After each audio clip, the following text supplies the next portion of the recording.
Is that camera even on me? Have you just cut me out and got everyone else? X's and O's, schools, episode 1. Nah, X's and O's, football in schools, episode 1, take 3. You got no sauce, man. I just realised he's in a full tracksuit. Yeah, come on, X's and O's branding. me. Don't worry, we can hook you up. We can X's and Right, O's, right, ex UK Dukes. I don't know. What? The colour scheme looked familiar. I don't know. What? No. What is it? Who said that? Huh? Who designed it? You know what it is? That's one of many colour schemes. That's Oh, what right, it is. right. But I do think our merch is better than your merch, though. Whoa. Kenny tried to say we copied him. This is what I said. Show him the hat. Show him the bucket hat. I'm not sure. We'll do another one of these in a sec. Don't worry, we'll cut back. No, we'll keep this in. The next one's going to be embroidered, though. Come on. Now he's trying to steal our idea. Don't mind him. Well, it's okay. You don't like it. Me too. I need your plug. He's bro. looking. You need our plug. I need your plug, Yeah, bro. we got you, man. Yeah, See, man. appreciation. Me too, I need your plug, See, bro. support black businesses and them things Come there. on, Come man. on. We're in July. Black Pounder.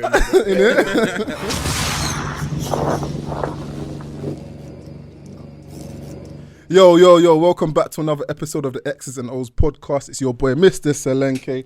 In the building, we've got the boy Wonder Bam Bam. Hello, people. We've got Mr. Reliable. What's going on? What are you saying? I'm alright. How you? I'm always good, How you man. feeling? I'm happy that we're back in the studio. I'm happy we've had a sick day recording. People probably don't know this, but today's the day we find out whether or not we're the best sports podcast in the country. Cast your vote.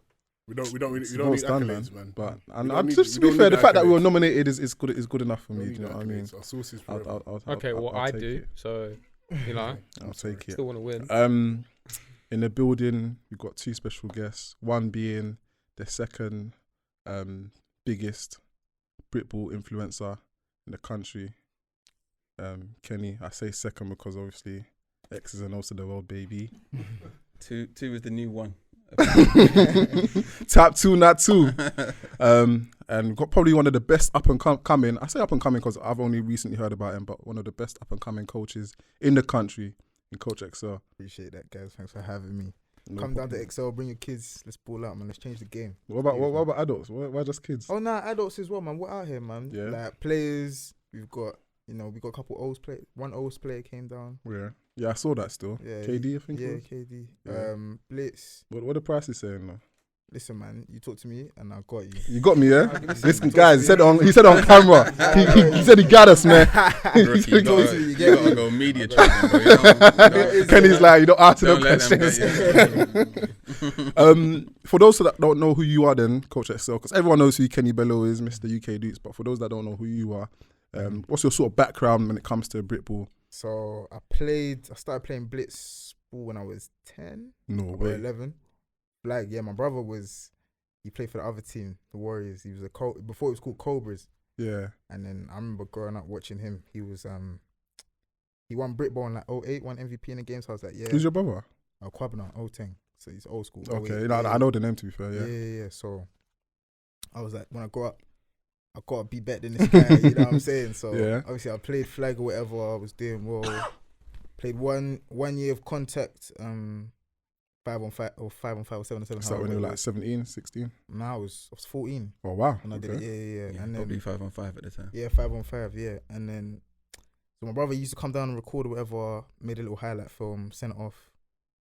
Coach Clemens helped me a lot. And then I got a call from a school in America, high school, Wow. coached by Antoine Randelo, Okay. former Super Bowl champion. So Wow. obviously, me and my family were in the front room on this phone call, like, yo, like, this is happening, like, about to go Yeah. overseas and whatnot.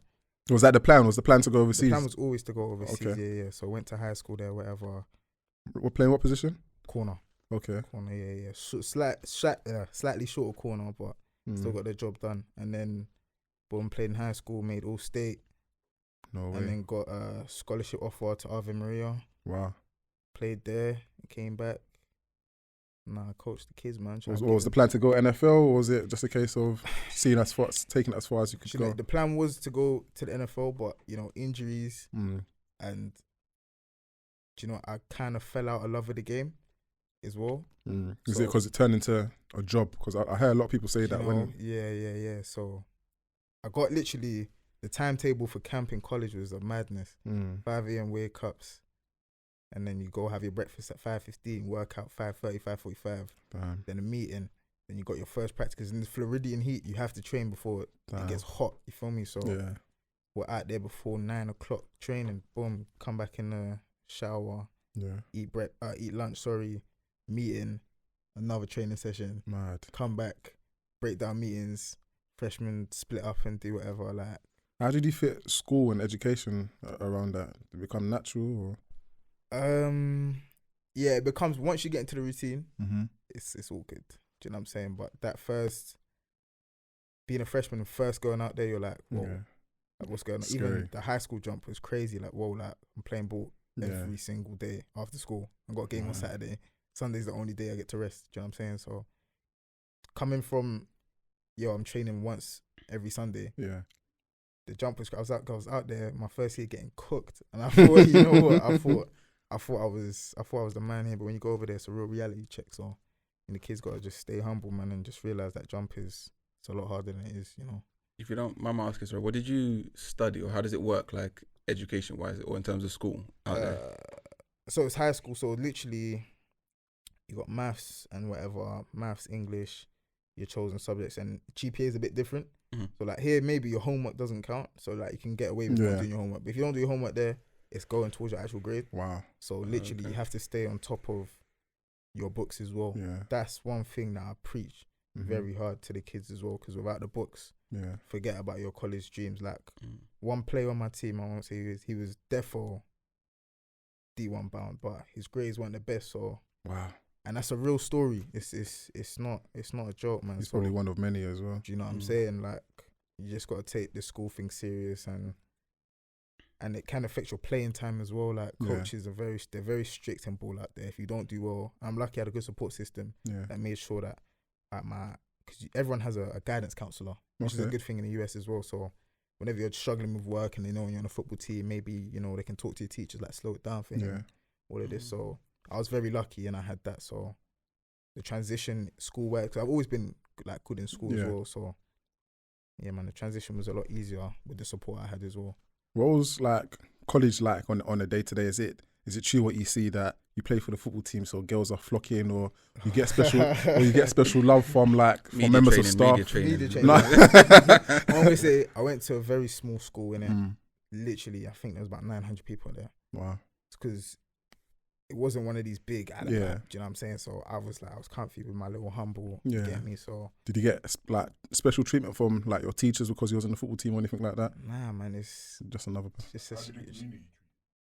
It's a very small community, so like the players really just chill with the players. The soccer team will chill with the soccer team. Yeah. Do you know what I'm saying? So there's not much interaction there, but once you're there, the football team, you get treated with respect and whatever, but the teachers just look at you like you're just another student.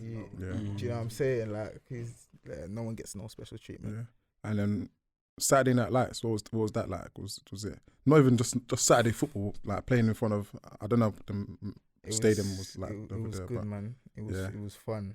You get your head on a little bobblehead and people are shaking and you're like, that's crazy, man. I actually feel like, you know, people are actually like, my face is actually in your hands, like, you get me? Like, so what, people wearing your jersey and stuff as well? Nah, none of that. But you get your locker decorated and everything, and it's like, bro, like, you lot really like rock with me like this. Do you know what I'm saying? Just 'cause I play ball and I don't speak to you like that, but man, town hero. Yeah, literally, man. They don't mess around with football over there, and that's another thing. I feel like the support makes you want to play more as well. You feel me? So yeah, man, we should have a bit more of that over here. That was literally my next question. So I'm a big advocate of the draft system, and just how sports is taken so seriously in America. I.e., like you said, if you don't get your grades, you don't play, so you can't sort of take it to the next level.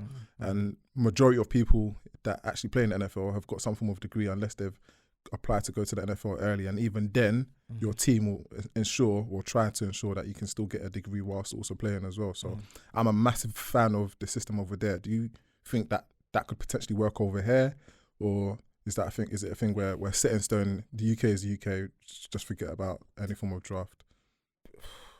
I feel the UK should try and adopt of what the Americans are doing, because if you're giving these athletes, what's this? An incentive to work and stuff, like their grades are going to be higher and whatever, and Agree. the whole system is going a lot smoother. Just in case it's slacking up, I'm going to miss this lecture. Yeah. You won't get any of that. Trust. That's what I think anyway. No, I agree, because I don't know if you guys know, the guys, the X's and O's boys definitely know. I took soccer very, very seriously when I was younger, and one of the big factors as to why I couldn't play when I was younger is because my mum was like, "Nah, man, like your education comes before any form of sport." If you was to ask her if she'd made that same decision now, she'd probably be like, you know what I mean? But we're talking, what, maybe 10 years ago, 15 years ago now, where like a coach literally knocked on my mum's door and was like, "Yo, we need him to play. We'll put him on the school boy, blah, blah, blah." They were tempted, but they were like, if he goes to training literally tomorrow and breaks his ankle, one, you're going to release him in 2 years, and that's his GCSE's done. He's gonna be behind everyone else, sort of thing. So that's why I couldn't play. And again, like, I respect the decision. Do you know what I mean? Everything happens for a reason, sort of thing. But I feel like if this was America, where she could see the results, that's it, and she knows that, okay, then even if you get injured tomorrow, you still have to get an education before you can go anywhere, sort of thing. Absolutely. So, and that's important as well, man. But especially, I'm guessing you're African, right? Yeah. In an African household, you know the books come before and anything. Before anything, do you know what I'm Before you saying? brush your teeth. Word. I showed my mum a newspaper cutout or whatever of the kid that won. I think he won Madden. Esports or whatever. Man. And I was like, oh, so computer games that you said would never make me money. Now making me That's money. it. They just let me play. Thousands of pounds, you know. 100 grand. Yeah. Fortnite, 1 Yeah. million. Esports is a lot of money. Yeah, So, I've been watching the Madden ones, especially during lockdown. Those guys get a nice little check, you know, serious check. But Kenny, onto you, like, so you do a lot of work around American football in schools. Can you tell us a little bit more about that? What does that look like? What does that entail? we've had. So I started off. So I'm a primary school teacher. I don't know if many people know that. Huh? I'm a qualified. Yeah, a different lifetime, but qualified primary school teacher. Wow.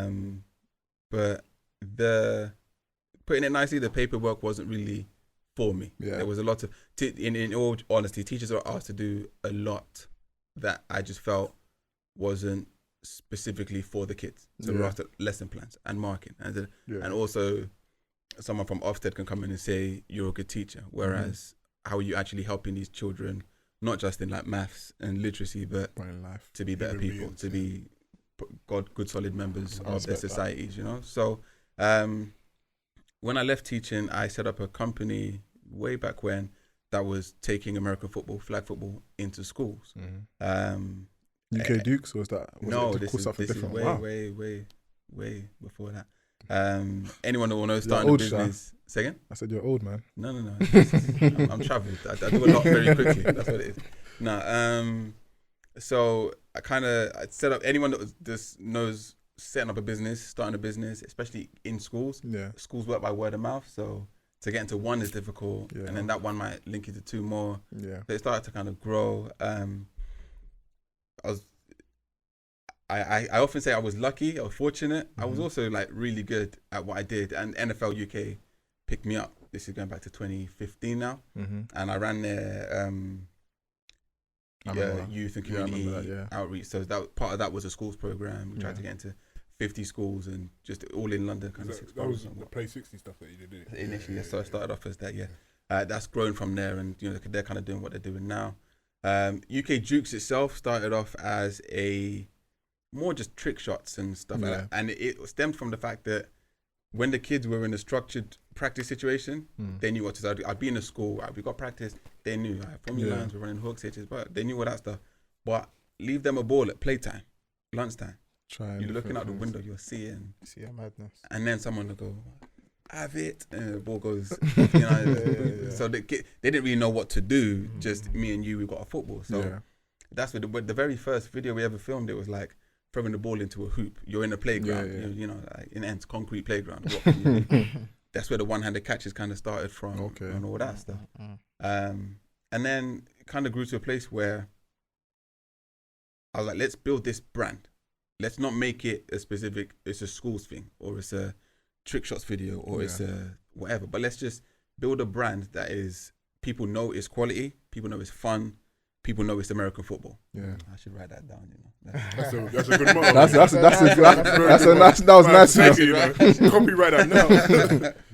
And then so that whatever it was to do with American football, we could get involved. Yeah. And everyone knows, it's them. They know what to do. Phoebe Schechter. Yes. She joined in 2018, January, like kind of late 2017, early 2018, and we've just been working together, just everything from coaching to we've got 101 projects going on all at the same time. But a big part of what we do is we have a schools program that's kind of designed to be a one-stop shop for American football. So as part of the program, we offer CPD for the teachers. We train up the teachers to deliver the sport. They get a curriculum that comes through the AQ coaching app. They can get through BAFCA. They get equipment from EP Sport. I'm allowed to EP Sports, right? So, yeah. Of course you can. I don't know what sponsors. Ain't no one paying us for this yet. So they get equipment through EP Sports. We offer them, like, we go in for 2 days, and then we offer them a tournament at the end, so that if a school takes us on, they know that they'll kind of get everything they need. Yeah. Key thing being to make it sustainable, right? So we've been in situations before where we were the ones going into the schools coaching, and they loved it, and the teachers are like, you guys are great, the kids love it, but then you leave, that's the end, and then there's no one to, which is so tough for the kids. Like, you just feel so bad for them, because especially there's some talented, and we used to work with like kind of 8 to 11-year-olds, primary school, talented kids out there, kids that could go, sideline to sideline as a safety, like, or at 11 years old, but then there's nothing for them, or they go to secondary school and there's no sport there. So but the program's kind of going well. This kind of spring summer was going to be big for us till COVID, but we go again. So is the plan to get into the curriculum, or is it to continue to be a one-stop shop for you guys? The curriculum is a tough one, because the way I don't know, forgive me, I don't know what people kind of know, but the way it is in the curriculum, the curriculum is no longer sport specific. So it's kind of more like participation. No. It's this like invasion games. So it will say in winter, September to December, you're teaching invasion games. You can do it football, you can do basketball, whatever. American football could be what that teacher chooses. So in that regard, that's why if we can give American football as an option, hopefully teachers choose to use that as their invasion game of choice. That makes sense. Do you think there's, obviously you've been in schools, this is a question to both Coach XO and Kenny. Obviously you've been working around kids. You start kids from what age, sorry? So from like year 7 to like 10, 11. Year 7, and obviously you've been around kids from primary school age. My son's 8, for instance. He's interested in American football. He's watching American football. Do you think there's more onus on teachers knowing what American football is? Because everyone gets this idea of American football. It's just like English rugby. It's like rugby, innit? Rugby is pads. Do you think there's a more onus on? Obviously, the work you're doing is second to none, and not just because you're the only one doing it. It's because you're doing great work, both of you respectively.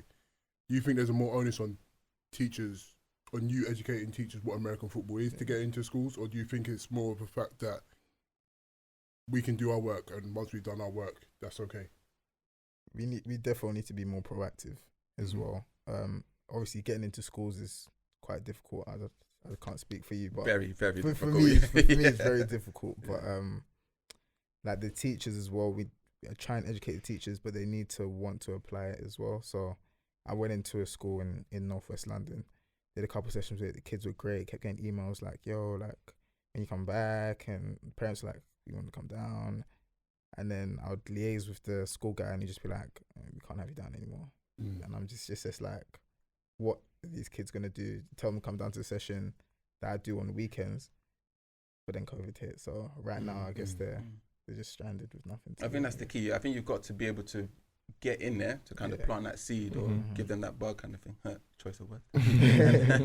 And then you hopefully get them bought in, whoever them is, like whether that is the kids, the teachers, but there has to be buy-in to it. And ideally, buy-in has to come from the decision makers. In all fairness, I think teachers, having been one, have an awful lot on their plate. So to tell a teacher, you've got to now go and find out about something else, not a lot of them want to do it, because you've got so much to do already. So if you can find ways that and that's why the kind of program that I've laid out that we do the things we offer as a part of it. So we'll come in and we'll do a festival. That's something that the school can tick off that they did. They did a big sports festival. Some of them use it as their sports day. Okay. CPD, tick off, Because they did it. Yeah. Sports premium. They can say, we're using it to educate our teachers to, they get coached up. Equipment. It's just things that start to tick off those things, so that it's an easier decision for a school to make, even if they have to force the teachers in it to be like, well, we need you to do this, and hopefully they take part in the sessions. So the way we teach the teachers is we basically teach them how to play in a day, and we put them in a game at the end. Phoebe and myself will often play as well, just to give them a good. What's the feedback that you get from that then? So you're going into schools, you've done the training with teachers. Are the decision makers and those that have taken part, are they brought in? They are, but in my experience, and I'm it's something I set my stall out to. They absolutely love it. Yeah. We're yet to find someone who, even if they might not be able to take part for themselves, like they can see how it benefits everyone that takes part. It is the ultimate team sport.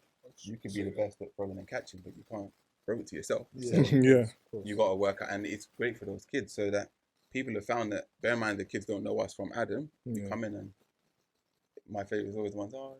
They never listen for anyone else. But they pay attention because this is something else. And then if any of the kids have ever seen the razzmatazz and the colours and the noise of the NFL, the fireworks and all that, they're just like, what? I can do this in school. Yeah.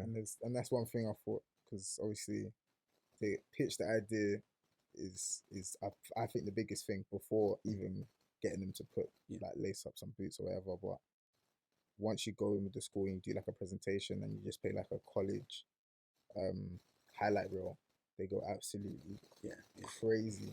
They see that if I play this sport, all these people support me. I can play all these colours. I can have fun. Why is this not in my school? Yeah. And then it opens up a conversation, which I find highly effective. We used to use, when I was with the NFL, we used to use a clip. They have these, at the end of each season, the NFL has a highlight clip. The season is 6 minutes. Yeah. If for 6 minutes, you put someone in front of that, they're down for because, and then we have to tell them, you don't get to headbutt each other. But it's good in terms of showing what the sport's about, because they'll show you all the hurdles and the celebrations and the fans and the cheerleaders and the celebrations and the all of the highs and lows of the sport in a very short clip. So, what questions to ask? All right, so as a parent of 2 young children, I know about American football. I watch NFL or whatever. How would you sell American football to me to allow my son to play?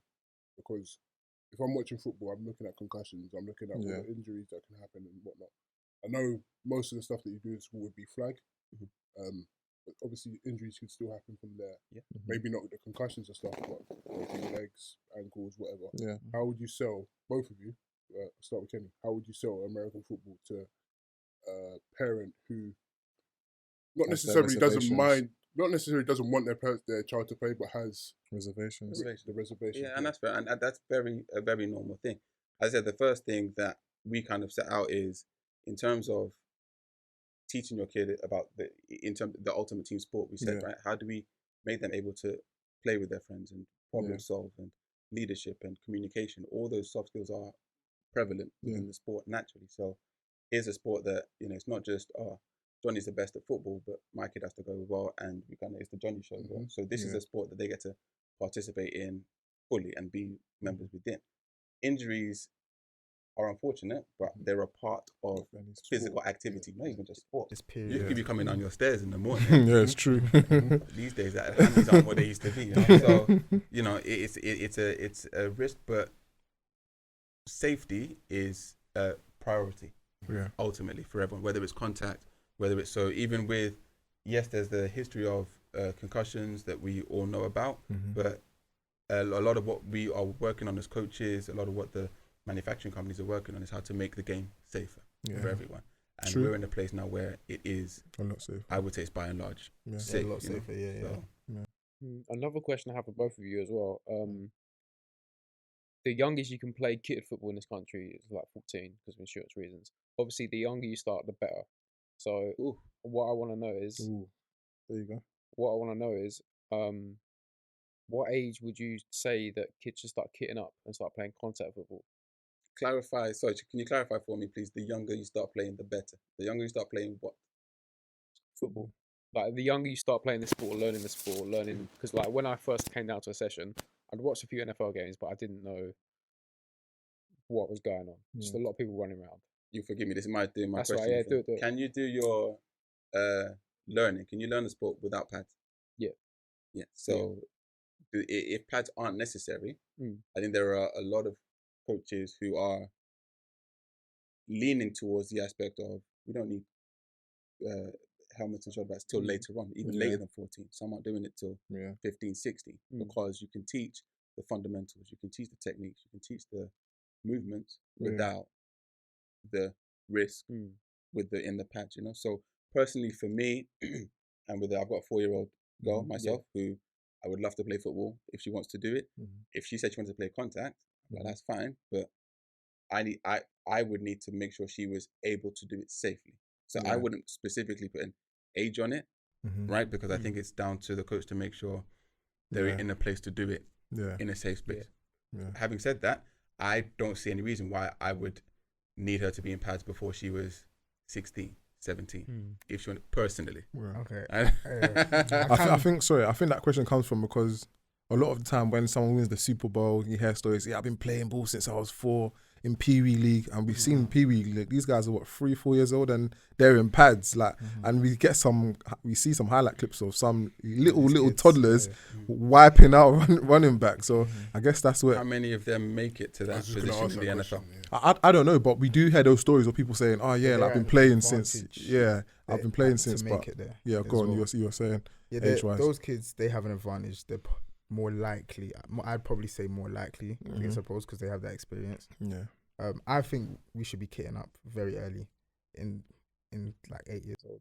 9 years old. Did you see that? 8 years old. 8 years old. Just this. I say, if we want to do this UK takeover, we need to emulate the most successful people that do it, and that's the Americans.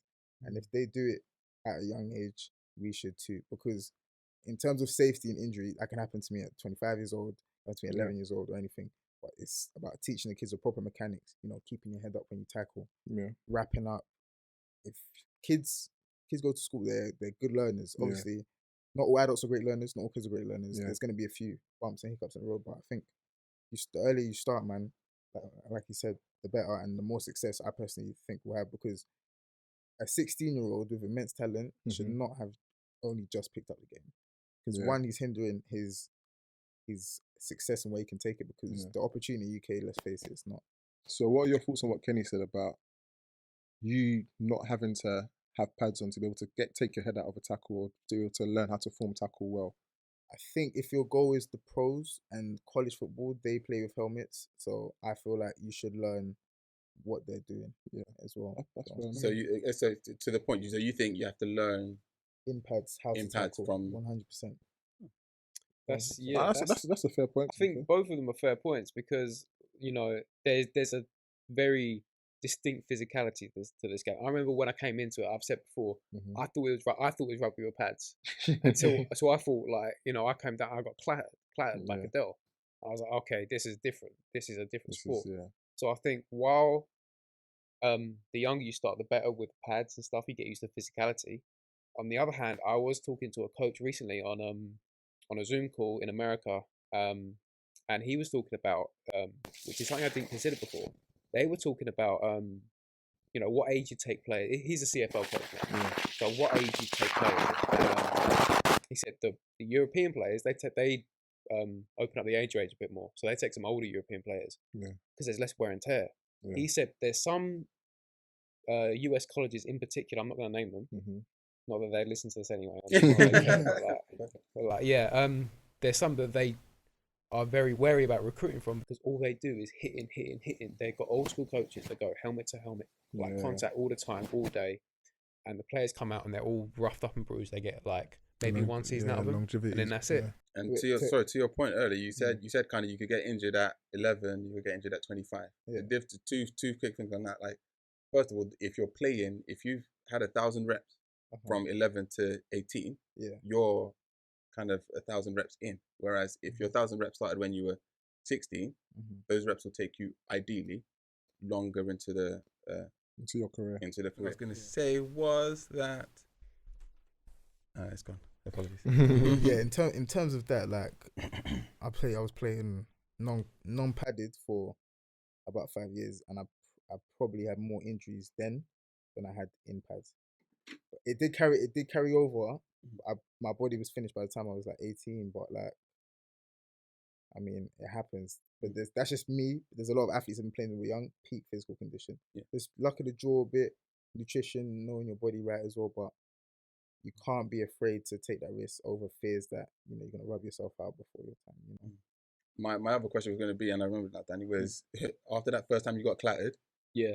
did it change for you? Yeah. Did it matter if you were 18 or 14 or? I don't remember. You know what I mean? Yeah, no, it was just a wake up call. If anything, it was like, oh, okay, right, get serious now. I guess my last question to you guys is then, how long before you feel like American football will be taken a lot more seriously in schools, and is it important for the growth of our sport for it to be taken seriously at school level?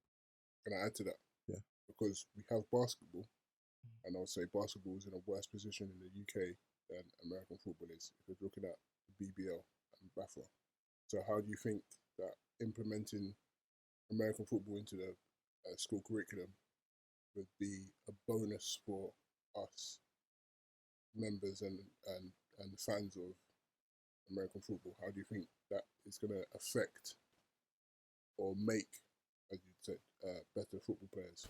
I think it's huge because the development, it starts early. If it starts early, the earlier it starts, and a lot of kids will have another avenue to go to as well, because in school it's mainly track and football, and kids that aren't maybe as good as those. Like, I wasn't the best football player. I didn't really have a sport I could look at and be like, oh, I'm sick of it. Yeah. But obviously American football was about at the time.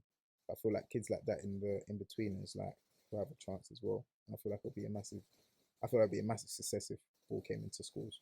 Yeah. First of all, I'd like to acknowledge the fact that he just complimented BAFA, saying better than BBL. I told you, give it his juice, man. So I don't think it's and forgive me if I'm picking on words here. I don't think it's a case of American football's not being taken seriously. I just think enough people don't know about it, and I think the more we can kind of get the news out there that it is possible to bring this sport safely into a primary school, secondary school setting. I think more people will be willing to take it on and, you know, use that as part of what they teach.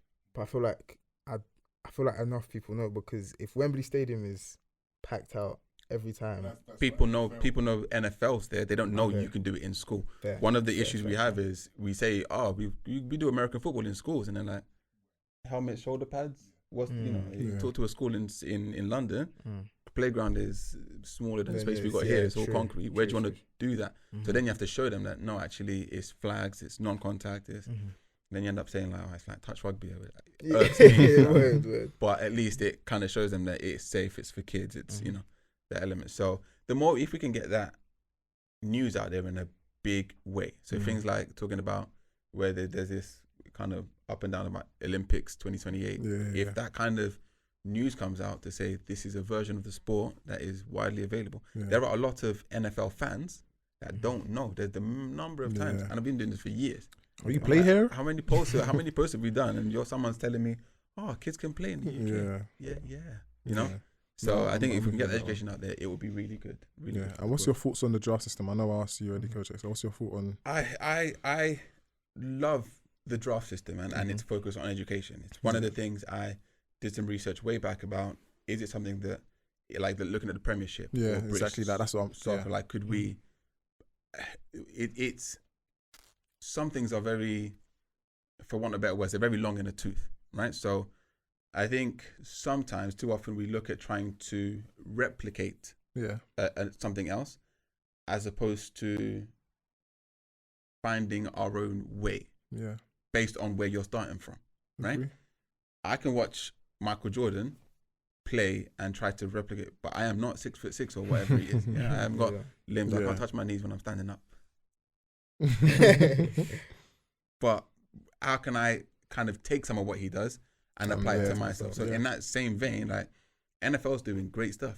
GFL's doing great stuff. They're very different, right? Yeah. How can we pick the best The of what they best, do? yeah. How do we pick the best of what they do?